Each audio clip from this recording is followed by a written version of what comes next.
Welcome back, everyone. Tesla did introduce the Model 2 this week at $26,000 but kept it quiet. Let's see how it happened with the help of Brad Templeton, who is a senior contributor at Forbes and explains it in an article, the reference of which I will paste in the description of this video. So Brad says Tesla's investor day caused much disappointment. Do you agree with that?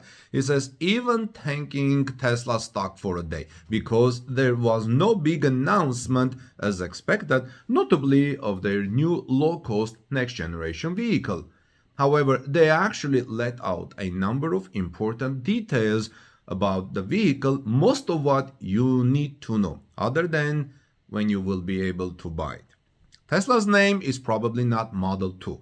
The Model 3 should have been the Model E to spell out, sexy. But other cars use the name Model E. It's going to cost well under $30,000 sticker price. While there were times when, in theory, you could get a Model 3 for $35,000, today the base model is $43,000. Tesla tells you on their website that this is really around $29,000 after the rebates and gas savings. They don't include maintenance savings in that. Tesla later put up a slide outlining the total cost of ownership of the new model car over 5 years compared to a Toyota Corolla and a Model 3. They already believe that a Model 3 is cheaper to own than a Toyota Corolla, but it has a high upfront cost and a lower operating cost. On this, there is a chart online that you can see that Tesla has stated they expect the total cost of ownership over the first 60,000 miles, which is 5 years, will be precisely 71% of that of Model 3.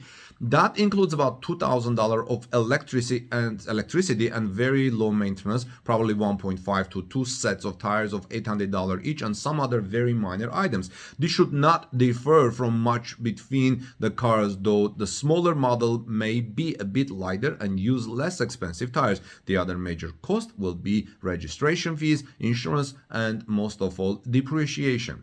Now, for Tesla to have the Model 3 beat the Toyota Corolla, they are not using the methodology of major sites like Edmunds and Kelley Blue Book. Tesla's 2021 impact report shows an estimate of around 63 cents per mile. You will note that for the Tesla, depreciation, which is a function of vehicle price and lifetime, is a much larger proportion of the total cost than it is for the gasoline cars. The main way to cut TCO is to cut the sticker price. However, this report is for the Model 3 at a high price and without the federal $7,500 tax credit. The price in 2021 ranged from $39,000 to $43,000. Some components of insurance do vary with the value of the car as well. So we can roughly say that about 66% of the TCO after rebates is based on the cost of the car, though different cars may depreciate at different rates, so we can't be exact.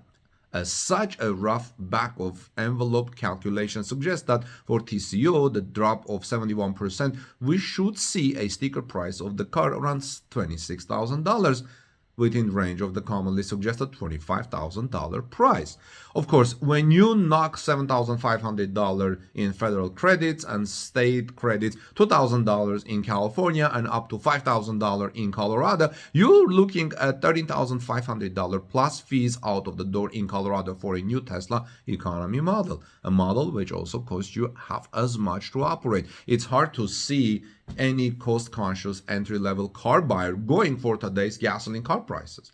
Of course, while Tesla forecast a price of $35,000 for the Model 3, it didn't really deliver on that, offering a car at that price for only a short time. It's also possible Tesla has made their chart above, which I will post in the link, with the Model 3 having no incentive and in the new model getting all of them, but that would be strange. So it's possible that the cost forecast in their chart above will not be delivered on, but even something a bit more like $30,000 before rebates will be game changing. So how good a car we're talking about?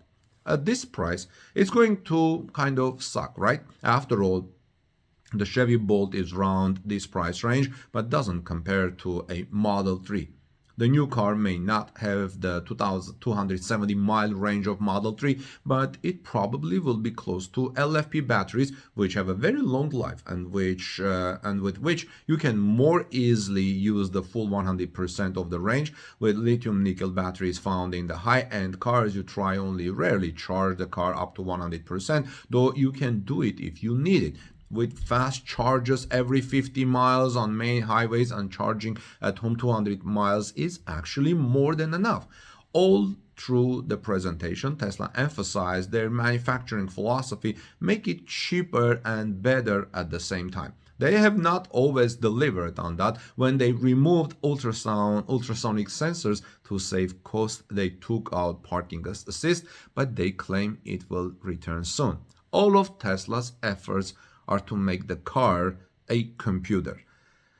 The more of the car that is a computer, the more it runs on the economics of electronics, which means getting better and cheaper at the same time, not just a little, but by leaps and bounds. Tesla is also applying this Silicon Valley philosophy to its manufacturing and design and seems to be pulling it off. At the top, you can also see how they predict they will make the entire powertrain of this car for around $1,000. At that price, plus battery pack, they may be able to make cars that are much cheaper than $26,000 for special needs. So Tesla may be able to build a car which is cheaper than $26,000. We can predict Tesla's new model will actually not be much worse than the original Model 3, and the Model 3 will probably get better to justify its higher price. Some things will get a bit cheaper, especially things Tesla doesn't make, like upholstery, finish, tires, and maybe sound deadening. It won't feel like a luxury interior, but you won't expect it to. The shape will remain similar as required by physics.